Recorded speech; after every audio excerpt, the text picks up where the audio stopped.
And we're back. I know it's been a little bit of time, and that is completely my fault because lately, well, whoop, there it goes. This says it all. I'm in hell. Help me. So, as you saw, we are talking about Hellraiser 2, Hellbound Hellraiser 2, Clive Barker's Hellraiser 2, in fact. Tonight, we did talk about Hellraiser. I don't even know when that was. It was like 2 weeks ago, maybe. Time is whatever lately. So hopefully you guys aren't sore at us. It's been a while since we've been on. I think the last thing we did was the John Carpenter show on a Sunday, and we definitely missed last week and maybe another week. I don't know. We're here. Join us. We've been doing requests for versus matches on the Horror Syndicate's Facebook page. Check them out if you haven't. I did like 5 or 6 of them. I got like 60 responses, so it's hard to go through them all. And some of them were just ridiculous, but having fun with them. Hope everybody else is having fun with them. And so tonight we're going to talk about Hellraiser 2, Hellbound Hellraiser 2. I always just call it Hellraiser 2, or sometimes I just say Hellbound. Let's see what Seth calls it, because Seth is here as well. Hi, Seth. How are you? How's it going? You know, I'm not. I don't even want to answer that. When you go to call this, do you just say Hellbound Hellraiser 2, or do you say Hellraiser 2? What do you say? I don't know. I call it Hellbound Hellraiser 2. They're so proper. I'm pretty formal with titles, as you know. Just like Nate is informal with names. The last good Hellraiser movie, -5, 3, and Hellworld are bad but fun. Okay. We may get there at some point. I like the insane asylum setting. Yeah, we're going to get into this one. Seth is going to go all out and talk about this. He teeters back and forth, really, on between this and the first one as his favorites. How's it going? But I don't know, like, you are, in fact, Sequel Seth. So I would expect this one to be your favorite. So, which one is your favorite? For God's sakes, we got to know. I mean, for the longest time, I declared Hellbound Hellraiser 2 as my favorite, but, you know, and it's always been close because I absolutely love and adore the first one as well. It's one of my favorite horror films of all time. But, you know, just the more and more I think about it, there's certain stuff in this one that doesn't quite add up or doesn't quite make sense, or, you know, is quite a bit of a stretch logic-wise. Whereas the first one is much more of a tight, clean, straightforward horror film. But I mean, it's hard for me. I love both of these films practically equally. To be honest with you, you know, I'm a huge fan of this entire franchise. I love, you know, I love the lore and the mythology and just everything about this world. But yeah, the first two, I don't know. Today I'll say the first one. Maybe a year from now I'll say part 2 again. But I'm indecisive. Yeah, you're a flip-flopper. Yeah, you're a flip-flopper on a lot of stuff. I mean, and that's okay. Yep. The question is, are you a flip-flopper in bed?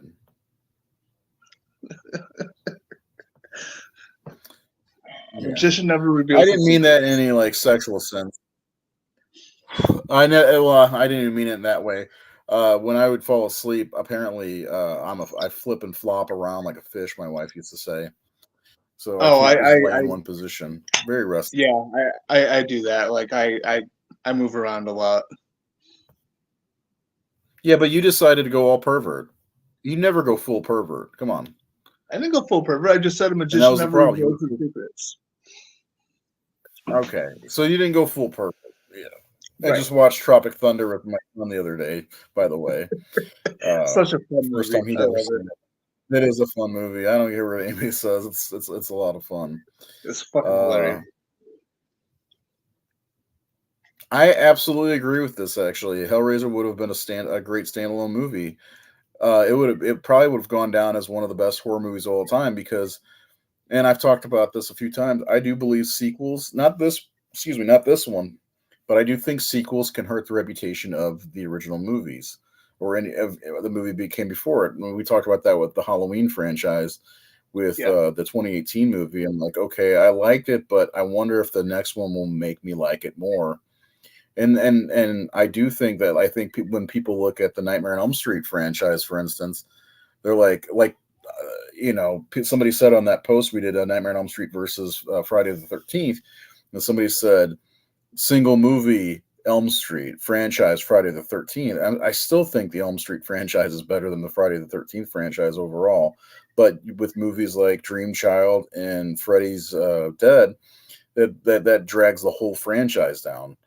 And the same thing with Hellraiser. If Hellraiser was just Hellraiser and Hellbound, Hellraiser 2, that's a masterclass in filmmaking and storytelling. And it could have just ended there and been done. But of course, we got to make more Pinhead movies.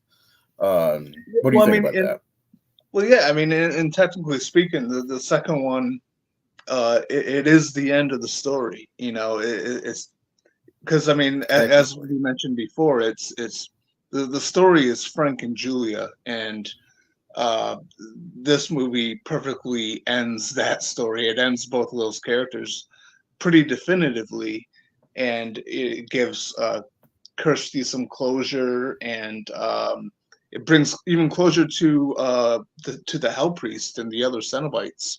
Um, Hmm. so like it literally, if this was like if this franchise wasn't really a franchise, if it was just two movies, sure, it would have been great. And I think, because this franchise does have a reputation, um, mainly not on the good side.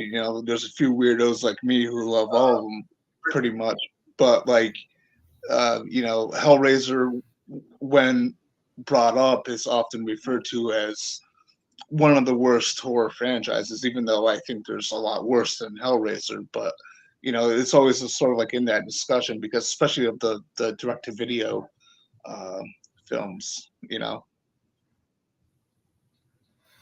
Yeah, and that's for a long time, to be honest with you. Like, it took me a while to see the first Hellraiser movie, as we talked about.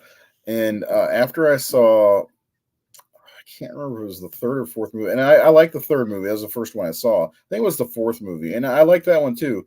But like knowing that they were direct to video kind of, I was like, direct to video. That sounds like franchise death to me. You know what I mean? Like, I think you think about that, and there's direct to video, especially in the '90s, and I know that most of them were uh, about what was it, 2000? I think was whenever the first or the fifth Hellraiser movie came out. Yeah. So it was in that sweet spot where there was a lot of directed to DVD movies, and now it's direct to streaming, as you've watched a few Yeah. this week. Um, Yeah. I think that kind of those movies do kind of hurt the franchise, and in some ways, I think without people even seeing them, it hurts them. Like I wish I could find a way to ask people like, how many of you have actually seen Hellraiser Inferno? Actually, I could. I just asked the Horror Syndicate followers and see what they think. Because we do a 5-star rating system and it gets 150 people. So that's not many.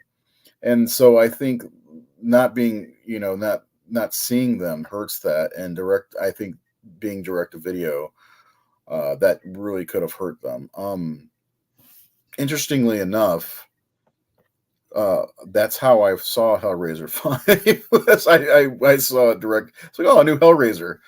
I think that might be the one that I gave up on. I couldn't remember if it was 3 or 4, but then thinking back to about the year being about 2000, I was like, okay, I think it was Inferno was the one I gave up on. So I did watch Inferno years later, when I was in my mid 30s, and like this is not so bad. I still not a huge fan like you are of it, but Yeah. yeah. It's kind of like an acquired taste, like because the direct to video ones, they're like right beforehand we had 3 and 4. I know I'm kind of repeating myself from this conversation we had before on one of our shows, but like 3 and 4, I That's think okay to kind of repeat yourself because it's been a while. So yeah, like 3 and 4 kind of like almost kind of spoiled the audience, and it's I understand too where like the Cenobites are like the window dressing for the franchise, like the reason why I was drawn to Hellraiser to begin with in the video store was the cover image of Pinhead holding the box, but like the first mhm. two are much more about Julia, Frank, and Kirsty, and then when you get to 3 and 4, that's when they get a little bit more Cenobite centric. So then when the franchise goes direct to video and they get rid of the Cenobites, and they kind of go back to formula to a certain extent, I think 3 and 4 kind of spoiled the audience a little bit, and not to mention too, I'll fully admit, even though I love this franchise, like a lot of them are redundant. A lot of them are very similar, story wise and visually, and Mhm. they lose something in the process too because they're not as uh, they don't have much going on for the lore, and they lose the Christopher Young themes, and yeah, so like I kind of understand where people are put off by the direct to video sequels, even though I find some value in them. Again, I fully admit that I'm probably mostly alone on my love for um, a lot of them, but I don't know. it, I think my brother-in-law found some. I know he liked Inferno and Hellseeker quite a bit, and he actually found some um, things about Revelations that he likes. So I mean, I don't think you're alone. There's other people out there. There's actually a support group, Hellraiser sequels past Inferno. So yeah. Well, I mean, I'm just saying, like in general, because I know there is some like I think Inferno, especially, I see a lot more love for it now than I have in the past. Which is let's do it. Let's put a post up real fast asking about Inferno. How about that? yeah, go for it. You'll have people I'm doing it. shitting Just on it as like because I think the majority of the popular opinion on it is that it is the beginning of the end of the franchise. Um, I but think people will go back to 3 for that, though. To be honest. people do go back to, but like I also see where like 3 and 4 are often regarded uh, as like sort of like the last of the good ones, as some people would say. Um, but I'm just saying, like in I would general, say uh, I do see Inferno get quite a bit of love. I mean, it still gets plenty of shit, but I see a lot more love for it these days than I have in the past. You know what I mean? I'm putting it up right now. That's why I'm doing my phone. Just to let everybody know. By the way, let's take a moment, Seth. I want you to tell people what they need to do uh, to follow us because we need to get our numbers back up and going after my little hiatus. So tell them about this. Yeah. So subscribe. It's like this little button you can click on. If you like what we do, and share, um, hit the thumbs up or the thumbs down, depending on your preference. Um, that's for the We'll put YouTube a thumb up side, your butt. or you could stick a thumb up your butt while you click subscribe. Apparently, that unlocks levels. And then if you go over to Facebook, and you can follow us on Facebook, and we have tons of stuff on Facebook. Ray is always putting up different types of uh, battles, would you would say, where you can choose between two movies, whatever. Sometimes he puts up things where you can rate movies based on a 5-star rating system. Heart emojis 5 stars, um, uh, angry emoji is 1 star, and then he'll tally it up. We have a website, thehorrorsyndicate.com, which I have not written for in a long time. But we got Another tons one of of those. articles on there. Yeah. There's many different writers. Like the Horror Syndicate isn't just me and Ray, the creator. There's quite a few different contributors to the. I am the way. Thank the maker. Um, just add a quote C3PO there. Yeah, I'm good with it. You know me. Yeah, so there's tons of different articles, I think review, rankings, stuff like that. Go on. I was going to say one of the best articles written on Hellraiser was written by Seth, and we mentioned it last time, and it's about Julia. It's kind of Yeah. a retrospective on Julia, but he also has a pre-2022 Hellraiser ranking on the site that is really good, and it's been seen by tons of people. So thehorrorsyndicate.com. It has to have the in there also, thehorrorsyndicate.com. Yeah, I was taking a shit at work the other day, and I sat there and thought to myself, what kind of content? People love the matchups, the verses, Yeah. So we did the whole March Madness, and I was like, well, how about what if I ask people to ask, because I got messages, we got messages asking, oh, what about these two will go against each other? Yeah. So I put that out there. Name 2 movies you want to see go head to head today. And so I did a bunch, and I did some of them today. And I got a message asking for Return of the Living Dead versus Day of the Dead. They both came out in 1985, so that's going to go up this evening. Oh, that's cool. But yeah, so some guy put Halloween 3 versus Halloween Resurrection. Ho ho ho! It's like, bitch, Halloween 3 is good. It's not bad like Resurrection. Anyway, Yeah. fun stuff on the Horror Syndicate. Like the page, follow the page. Please subscribe on YouTube. If you have a Gmail account, you can subscribe. Now, Seth, can you describe Hellraiser 2, Hellbound Hellraiser, like an asshole?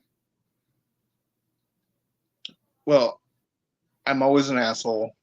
Um, Can you do it? Because I'm going to play the theme, and then you're going to do it.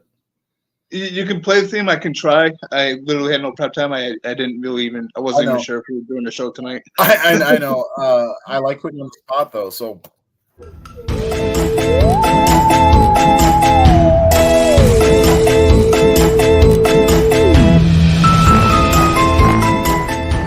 An asshole. I just love it. Yeah. I should have, because I know we discussed me doing this before, and I should have written something down. I'm just going to describe it. I don't know how much of an asshole I'm going to be about it. So basically, picking up where the last film left off, minus the house exploding or the engineer coming out. Forget about that fucking shit. So we pick up almost immediately. Kirsty's boyfriend, nowhere to be found. But Kirsty's in a hospital.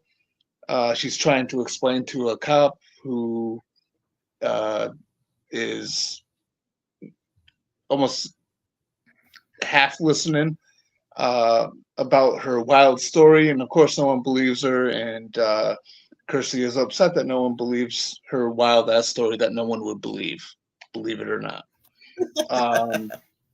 So she, I'm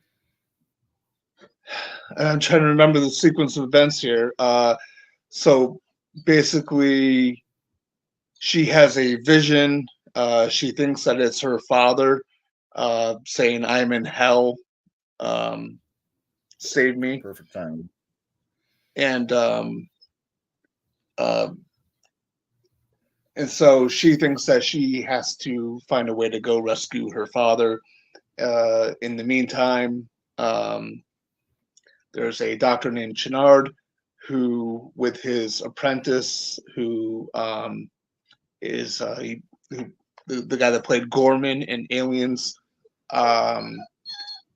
They are tending to Kirsty. Meanwhile, the cop gets a call from another police officer about the scene of the crime. Again, the house never exploded. Apparently, there must have been some fucking time travel involved. But Yeah. Kirsty warns them about the mattress that Julia was on, even though she would have no idea whatsoever that about the blood resurrection, because she was not a witness to that in the first film, nor was she even told about it. But somehow she knows about it. She tries to warn the cop, which catches Chenard's interest. And so got a couple of different things going on where Kirsty thinks that she has to go find a way to rescue her father, and where Chenard gets the mattress, gets a mentally unstable guy to cut himself, and Julia is resurrected. And as Julia. yeah, and Gorman from Aliens kind of witnesses the whole thing. He informs Kirsty about what Chenard is up to, and in the meantime, there's this mute who will call Kristen Parker 2.0, who is good with. Oh, she looks just like her in a certain way. She looks like the Dressed great like value. her too. Yeah, she's like the great value. Absolutely. Yeah, You could buy this Kristen at Walmart. Yeah, she's good at opening puzzles, and so Chenard and Julia get Kristen Parker 2.0 to open the box so that they can enter into the Hell World. And as it turns out, Julia was allowed to return, and she basically feeds Chenard to Leviathan while Kirsty attempts to get Kristen Parker 2.0 out of hell. So that's the story. Sorry, it wasn't very funny or an asshole as much as I could have been. It was funny. I got a couple good laughs in there. So let's get into what the things that we like about this movie, and there's a couple things that I'd like to just talk about right off the jump with this one. And a good Hellraiser movie has a good resurrection scene. And the first two movies have two of the best resurrection scenes of all time, period.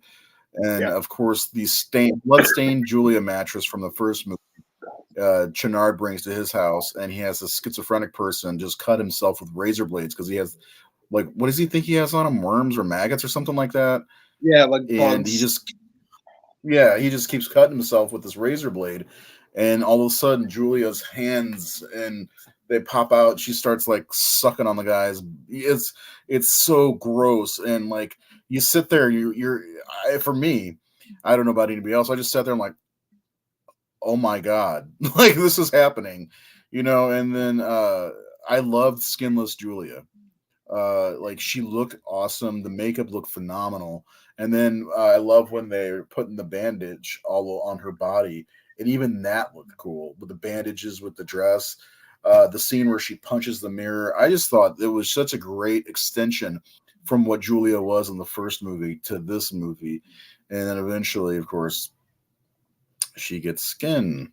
But like, I love it. And then the first interaction between Kirsty and Julia in the drain room, I guess. I don't know what you'd call that room, but I love that interaction of the evil stepmother is returned and all this different shit. Such a good moment in the movie. Those are probably my standout moments. Of course, Leviathan is cool. Dr. Chenard's really cool.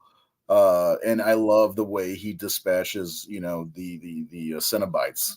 It's so cool. There's a lot of cool stuff. And of course you can see everybody's personal hell, really. Like Frank's personal hell is fucked up because there are all these people fucking, essentially getting down, like it's like so tempting, but he can't do anything about it. Perfect. I loved it.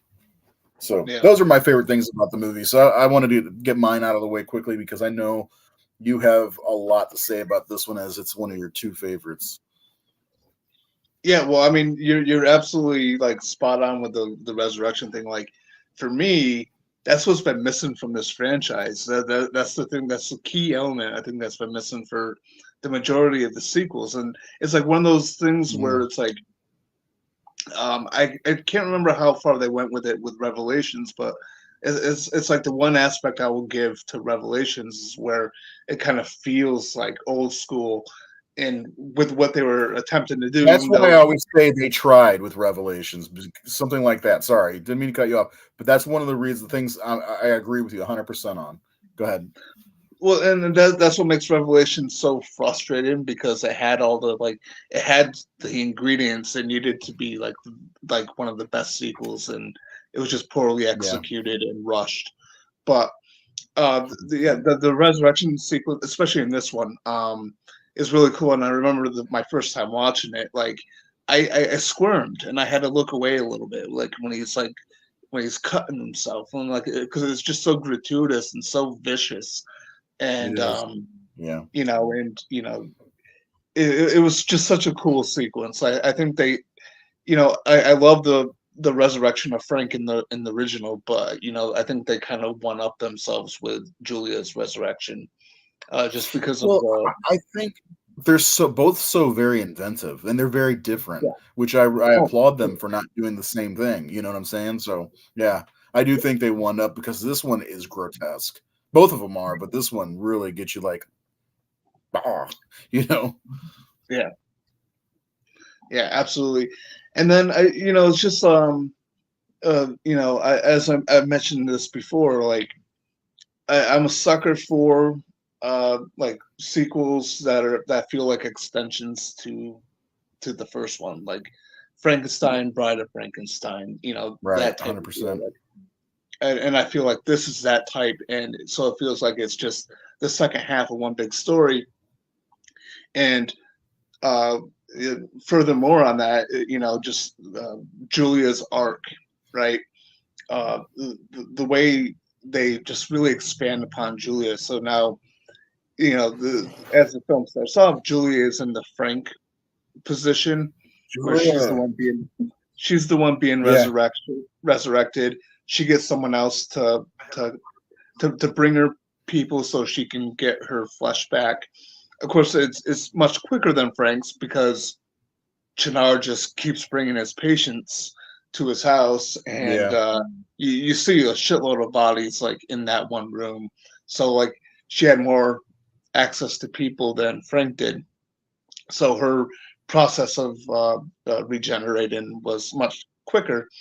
But then there's also the flip side of that, which is what's revealed towards the end, where Julia's role is kind of similar to what she was doing with Frank, where Leviathan is her lover now, and she's bringing Chenard to feed Leviathan.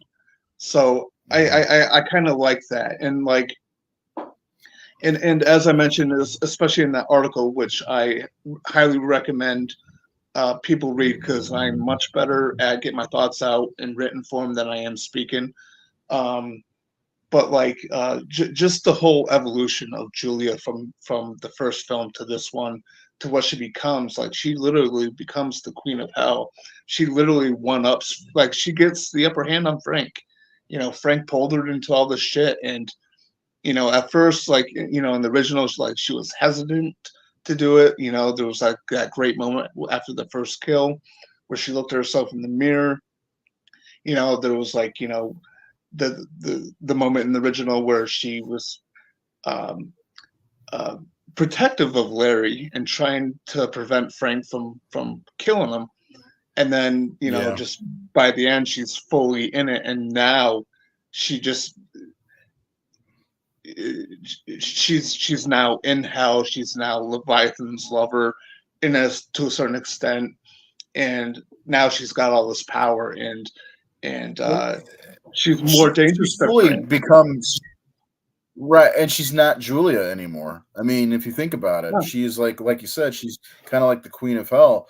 If you go back to the Hellraiser movie, the original movie, and you look at her transformation throughout the movie, which we've talked about, and how she goes from this, uptight looking woman with a bitchy looking haircut to kind of like almost looking sexy by the end. By the time she gets into Hellbound Hellraiser 2, like she looks amazing. She looks like sultry and this is I believe that she's no longer Julia at this point. In my that's I've kind of always thought that it's not Julia anymore. She's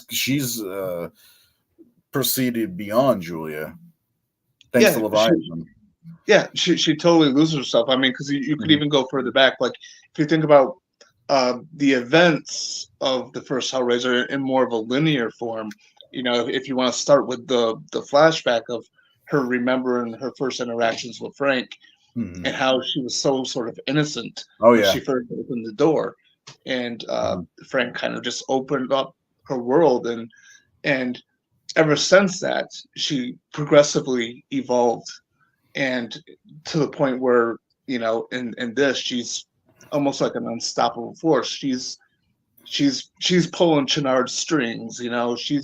She rips out Frank's heart. Yeah, And that was a she great gets moment. Yeah. yeah.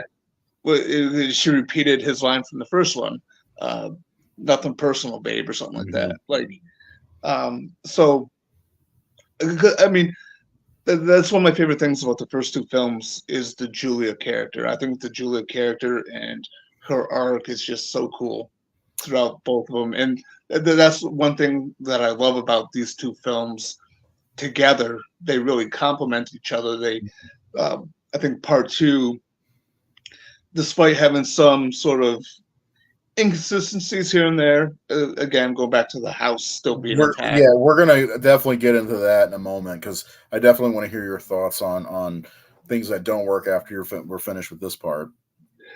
Yeah, but like I think overall this film just really complements the first one, and it really kind of expands upon the Mhm. story, and just it. I think it takes it in a more in a very satisfying direction, and yeah. So Yeah, 100% agree with you, and I think I love that they both look not exactly like they were shot by the same people, but they do work really well together. You could put Hellraiser. I mean, I think I think there's I'm trying to think what a way to say it without a bootleg copy of Hellraiser and Hellraiser 2 mushed together, cut the intros out, and I bet it works beautifully. I bet it does because I mean yeah. it's all one story. You could almost argue that Hellraiser and Hellraiser 2 are one full movie. As you would Hmm. say with the Lord of the Rings movies, in my opinion, are all one movie, technically just split up into parts. Um, but I yeah, mean, with Lord of the sorry, Rings, better I'm checking to see if continuity. anybody commented. Well, I mean, that goes without saying, I think, but Yeah, I'm checking to see if anybody commented on the Inferno post real fast. Let's see. Two comments. Raymond Brown says, I personally loved it. The lead actor is a delight, especially since he had that Clive Barker connection already with Nightbreed. yeah. Andrew James Lynch says it was a decent idea, but it almost feels like it was written as a non Hellraiser film, and then it was converted to fit the Hellraiser franchise. I personally love this movie, but in the grand scheme of the franchise, it's just okay. That's exactly what happened, right? Yeah, I mean, pretty much all except for I'm trying to think. There was like two that were not originally written as something else. Well, Inferno, I mean, that's exactly what happened with it, right? Where it was written as something else, and then um, they molded it to be a Hellraiser movie, even though it wasn't supposed to be.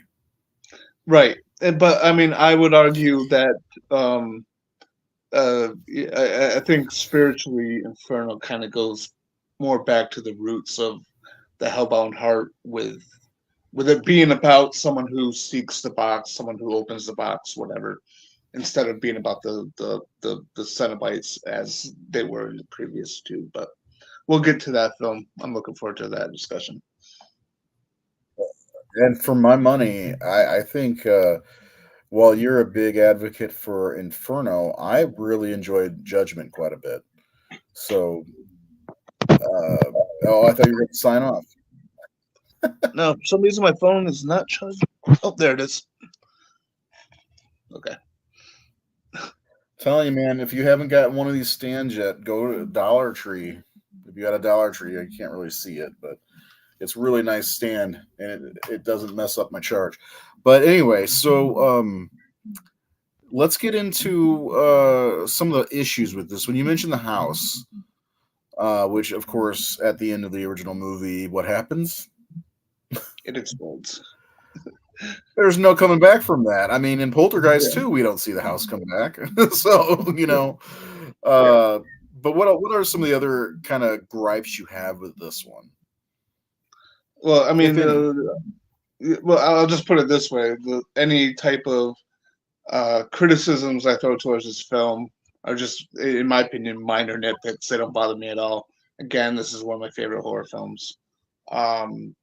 But as I mentioned when I was kind of discussing the story, just I understand where in order to get the story moving with Chenard and with Julia, you need to have Chenard be sort of aware of the resurrection process with the way that they were telling the story, and so Kirsty knowing. It doesn't make sense based on her journey from the first film, what she witnessed, what she was told. She didn't really have a lot of interaction, and she wasn't around, so she would have no idea, about the mattress, about it needing to be destroyed, as she says. So, I mean, that's one of the things that doesn't quite make sense. I'm not quite clear on why exactly Leviathan wanted to create Chenard and kill the Order of the Gash, the Cenobites. That part didn't really make sense to me. the Order of the Gash. Yeah, well, yeah. I know. It's. I haven't heard that in a long time, and every time I think about it, it's creepy because what a gash is. Anyway, and I don't mean like a wound. Yeah. Anyway, go ahead. Sorry. Yeah. And really, I think that's. But I think the story. If you really kind of think about like the way everything unfolds in this one, doesn't really have much of a structure. Things, it just goes from one scene to the next, and there's no sort of like overall structure to the film itself. But I think that's pretty much it. I mean, I love a lot of things about it. I love the opening where we see Elliot Spencer opening the box and becoming the Hell Priest. It was nice seeing Doug Bradley. Thank you. Oh my God, I can't believe I spaced on his name. Doug Bradley out of the makeup, because you don't ever get to see him out of the makeup. Well, I guess you do in the next one too. Yeah, but like when I first watched this series, like I didn't know what he looked like outside of the makeup, and when I first watched Hellbound Hellraiser 2, in that opening scene, I just thought it was like, okay, it's a different character opening the box that we're gonna follow, sort of like, almost like a Frank type character. And then when it gets into it and the pins start going in the head, I'm like, it surprised me. I was like, oh, that's actually really cool. Yeah. A great little origin too, though, and the way that I just got like Good Boy Outside real quick. He's whining like a bitch. When you get back, we'll go over our slash scores, and I'll talk about the audience score while you're gone.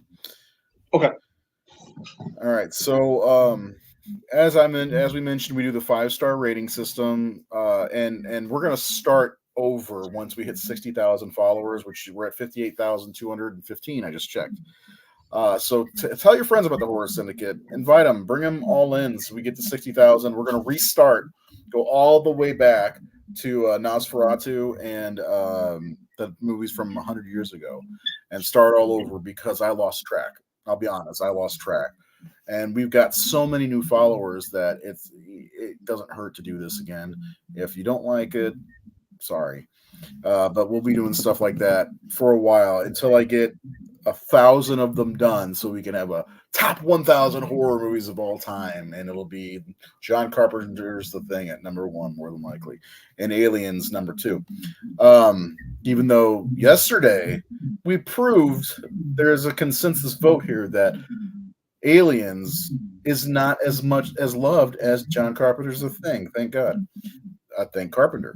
So anyway, the 5-star rating system, it's you pick 1, 2, 3, 4, 5 stars. I take the numbers, like how many ever 5 stars there are, multiply it by 5, multiply them by 4, blah blah blah, add it all, divide it by how many ever votes there were, and I get a score. It's like it's an out of 5 score, and then I multiply it by 2. That's how we get the percentage. So that's how we got to 91% for Hellbound Hellraiser 2, which is a pretty high score. And not that that's a bad thing at all. I do believe a movie like this deserves a score like that. But guess what? Guess what, folks? It's tied with Hellraiser. So they had this goes even further to prove my point of saying that one is the extension of the other, like The Godfather and The Godfather 2. You could watch them both in unison, not in unison, but like one right after another, and that's probably the correct way to watch them. They're both 91%, even scores, and I think that's amazing. So now, when Seth and I do our scores, we'll do those shortly, and I'll do a recap of Hellraiser while he's gone. Seth gave Hellraiser a 93%, a pretty good score. And what we do is we have 10 categories, and I challenge anybody to do this. Honestly, we could put our formula up on the Horror Syndicate or do a show and explain how we get these scores, which might be fun for somebody. I'm a numbers nerd, so anyway, we got 10 categories, and you score the movie in that category. Let's like score, for instance, the score of the film. What do you give it on a scale of 1 to 10? This movie, Hellraiser, we'd give it a 10. We believe it's a 10 grade. Anyway, and then you add all those up. That's how you get your percentage, because they add up to 100. So 93%. So I also gave the first movie a 93% for a combined score of 93%. So that's how we come up with those scores, and we will reveal our Hellbound Hellraiser 2 scores in a moment. And by the way, I watch these shows back after, and not immediately after, but generally a little bit after. And I hate when I mess up like that, because I watch these on my big 65-inch TV in the living room, and I just cringe by, first of all, how fucking atrocious I look, and then and then I like, boy, my voice sucks. Anyway, so Seth, I explained everything. Are you ready to reveal your slash score, as we call it? Yeah, I don't remember what I gave each category. I lost the notebook that I wrote everything in. It was weeks ago. I don't expect you to. Yeah, it's somewhere. But as a reminder, you gave Hellraiser a 93%, and you gave Hellraiser 2 a 92%. Yeah, very, very close. I don't think this is as well made as the first one, like on a technical level. But I love a lot about it. 1 point lower, I think, for the write-in, just because of some of the inconsistencies. But at the same time, I have to counter that with the idea of how much the expansion on the lore really worked in this film. Again, with the continuing transformation of Julia is awesome. I think the directing, I think it was Tony Randall who directed this. It's fairly good. It's just I think Clive did a little bit better of a job. I know I gave the score a perfect 10. Christopher Young's score in this movie is just epic, in my opinion. It's like he took his themes from the first film, and they are just way, way more epic sounding. And I love it. It's one of my favorite scores. I agree, and I feel like they're especially when you get to Hell. Yeah. The score is phenomenal in this movie. Yep. Absolutely. I know that the kills and the effects were also, I think, perfect 10s for me. Entertainment factor is I can't remember if it was a 9 or a 10. This is like one of my go-tos of the franchise. I love a lot of them, and I do watch this series way more than I should, I guess. But this is one I can put on anytime, and I just have a fucking blast from beginning to end. I'm just so into this film and this world. I don't want to live in this world. I like watching it. I like watching it comfortably, from my couch or chair or whatever. But yeah, I think 92% is for me is a good score, just based on how much I love this film, and I think they did a lot right with it. There's more good with it than bad. Another thing I didn't mention too is Kirsty. I actually liked her better in this film. Like in the first one, she was sort of reacting to everything happening for the first time, where in this one she's way more proactive, right? She's tricked into believing that her father needs her help, and she sort of takes charge, and I think she has a lot of really good moments in this, and I like her interaction with the Cenobites. I even really like the whole idea of her reminding the Cenobites of who they once were, and the fact that there's like this strange sort of like it's not quite camaraderie, but like it's just like they almost sacrifice themselves for Kirsty against Chenard, and I actually kind of really like that aspect of it. Because the Cenobites aren't exactly evil to a certain extent, like as far as like they don't have agendas, they're not like driven by stuff. As we've discussed before, they're very, very business-like. You know what I mean? It's their job. Yeah, but I mean they're angels. They're angels to some. Right, exactly. Demons dogs. Yeah. But yeah, I think 92 perfectly reflects my feelings for this film with all the 10 categories. And one point down from. That's all. Don't worry about it. I didn't have a complete breakdown, but yeah. I never have my list, so you're good. Don't worry about it. Yeah. But I don't know if you saw this, because I knew you were out just a minute ago. But the first film got a 91% by our followers. Did you see what the second film got? No. No shit. That's perfect. I'm telling you, that's why the Hellbound's the perfect complement for the first movie. They go perfectly together. In my opinion, I believe in your opinion as well. I don't know if anybody else in discourse has talked about that. I know we've talked about Hellbound on the old show, but I don't know about Nate or Jared's thoughts. So I guess that brings it to my score, and I'm hard on movies. I gave Hellraiser the same exact score as you did. Hellraiser is one of my top 10 favorite horror movies of all time. To be honest, I love this movie. It's so phenomenal, and it's hard to top. And plus, Kirsty is one of my favorite women in horror, period. Along with Heather Camp as Nancy in Nightmare on Elm Street, And I love Julie from Return of the Living Dead 3. I'm not gonna lie. Yeah. But I also love Julie in Hellraiser too. So I give Yeah. Hellbound Hellraiser 2 a 90%, and you know I had to go with this for my thumbnail.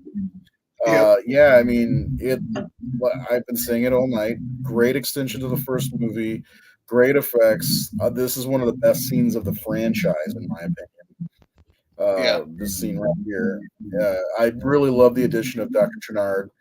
There's so many just great absolute moments. The set pieces are fantastic. I love the way that Leviathan, get the whole labyrinth of hell is so cool.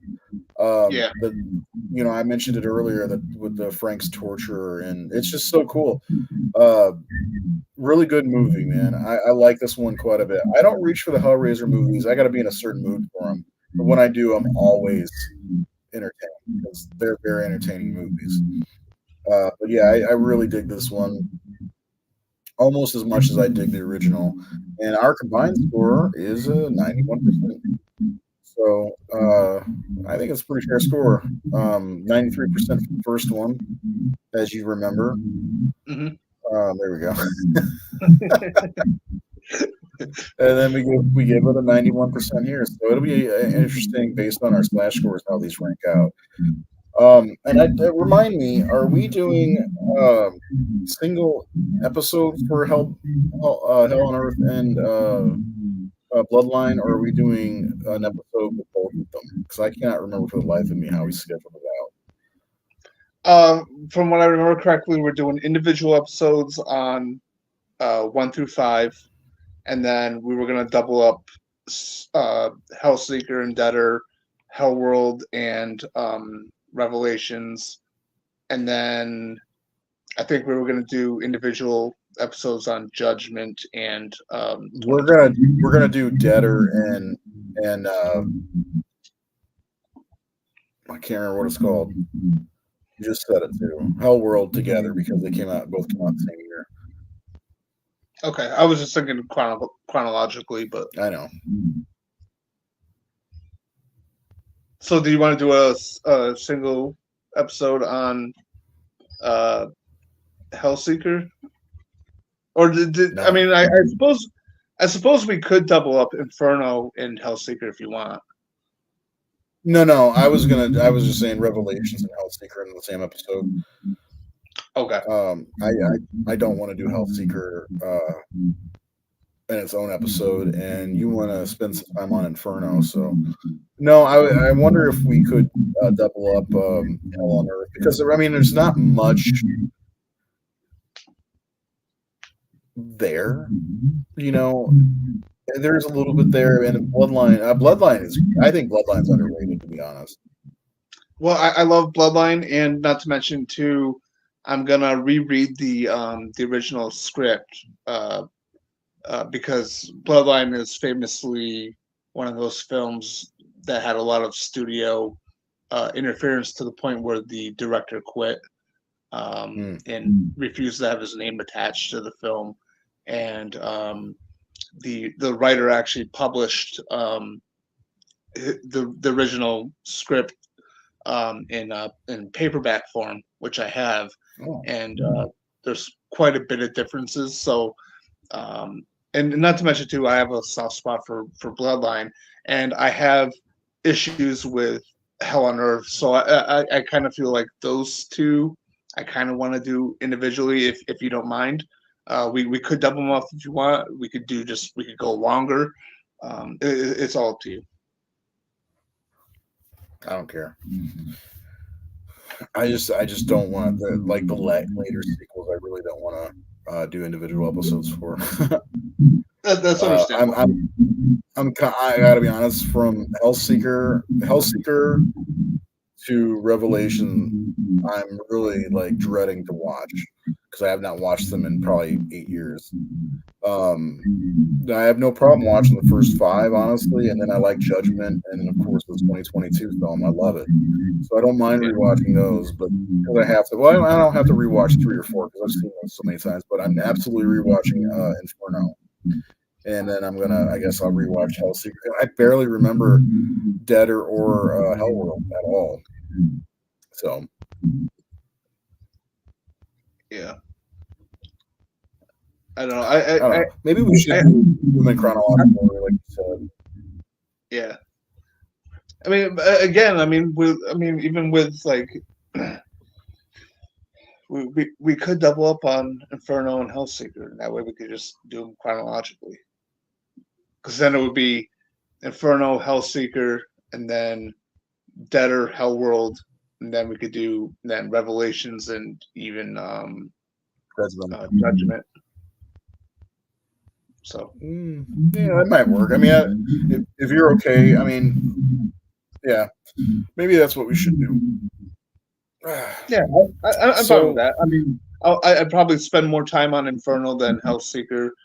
I don't mind Hellseeker, but there's not much about Hellseeker, and the big reveal is the best part in the very end. That's about it for Hellseeker. The rest is kind of forgettable. For when we get to Hellseeker, I'm gonna pull out my DVD and I'm gonna read the back of what the DVD says because it's fucking hilarious how it sounds nothing like the movie. Oh my god! I'll have to read mine. I've never read it before. That's funny. Oh yeah, dude, read it. Yeah, that's fucking hilarious. Anyway, so next week, hopefully, I've had some. If anybody cares, I've had some mental health, not issues, but like I've been just exhausted from work lately, and it's just killing my mental like motivation.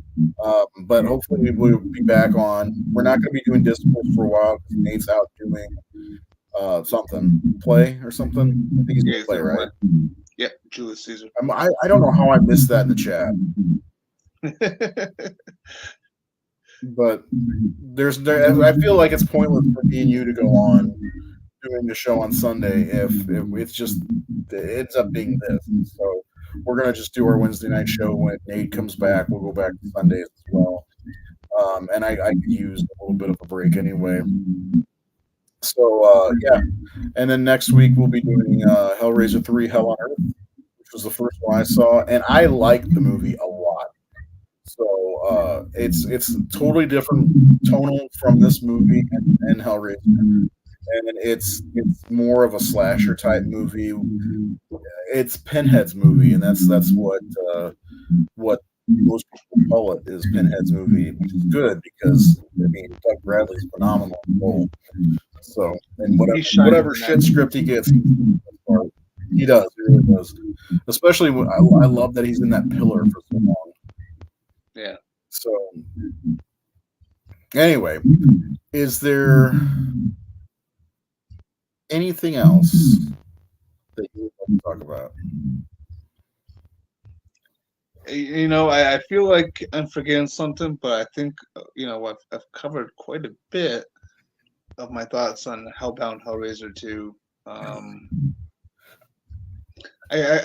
feel like I'm gonna forget. Like we've done so many shows where it's like I'll remember like right after we're done. I'm like, shit, I should have mentioned this. But yeah, right now I think I covered everything I want to talk about. I could have been missing something, but yeah. Yeah, hopefully. So I think next episode we'll try to get a full summaries by an asshole, and if I can remember, I'll do the razor burn questions. I just keep looking at that, and I'm like, God, I don't have any questions.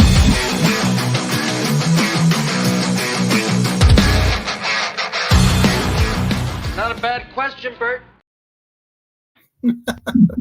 I would like to bring that back and do a couple of razor burn questions.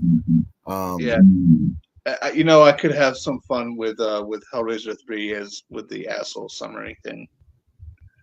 I bet you could. Yeah. Well, good for you. I do like Hellraiser 3 is growing on me, but like I do have issues with it. There's things I like, and then there's things I dislike with it. So I think that'll be a fun one. It's a popcorn. It's the popcorn Hellraiser. You know, the early 90s popcorn Hellraiser. Totally. Yeah, totally. I'm actually really looking forward to talking about that one because I know that with our Discord show, we've discussed Hellraiser and Hellraiser II to a certain extent beforehand, and they're two films I absolutely love. But I'm kind of really looking forward to talking, especially Hell on Earth, Bloodline, and Inferno, especially. Yeah, we don't get to get into the meat of it because the Discord show's a way different animal. So Right. I mean, I think for everybody it goes downhill after the first two. Yeah. What is this? I see this. Hold on. What is this?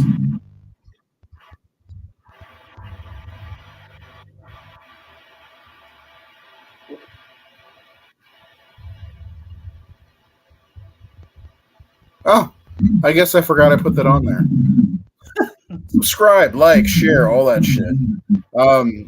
Seth, anything you want to say before we go?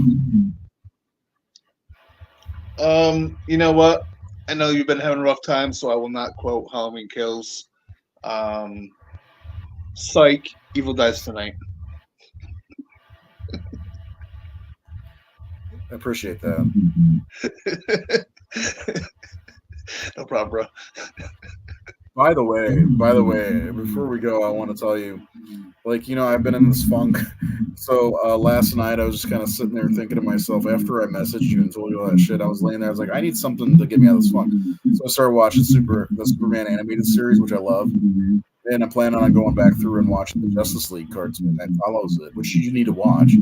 But I'm thinking to myself, I don't know why I'm kind of out of the horror mood. And then like that, I'm like, I want to watch the Halloween movies. I don't know. They just all of a sudden, I honestly feel like Elm Street and Halloween are the remedy to any time I feel down about horror. I just need to put one of those in. I'm or a couple of them. So I think this weekend I'm going to try to watch a couple of Halloween movies. It's like chicken soup for the soul, especially Halloween and Halloween 2. There's soul food for my boy. Anyway, have a great night, everybody. We will see you next week.